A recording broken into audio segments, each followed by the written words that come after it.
Hey there guys! So welcome to my first ever video attempting to do a vlog. So honestly, I'm not really that comfortable following myself with a camera throughout the day, showing to you what I do. But perhaps what I can share or what I can do now, I'm here at the cafe half day. I'll gonna be preparing for activities tomorrow. So tomorrow's gonna be actually hectic because aside from our usual cafe operations, we'll have coffee cart booking, and then we also have coffee training. So I'm preparing all the sauces for the cart, then sauces also for the training. So yeah, and I'll show to you behind the scenes. Hopefully I can remember to shoot a video. So yeah, come join me in this first ever attempt to do a vlog, specifically a somewhat a cafe vlog.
be with them in, serving the event with the coffee cart. I can't be in two places at one time. So I just make sure everything is prepared, and I'll trust them that they'll be able to deliver.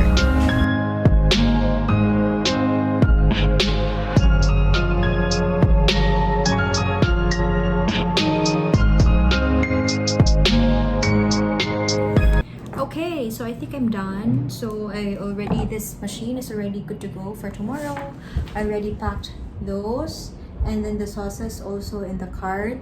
So tomorrow will just be or our baristas for the coffee cart, which is get the cooler with ice, and then the water, and then also the black tea for the milk tea. So yun na lang, just a few na lang, but all are already good to go, so that's already prepared. So I think this is the end of this first try into cafe vlog. Let me know what you think in the comments, or if you have any suggestions. Thank you so much for watching. Bye.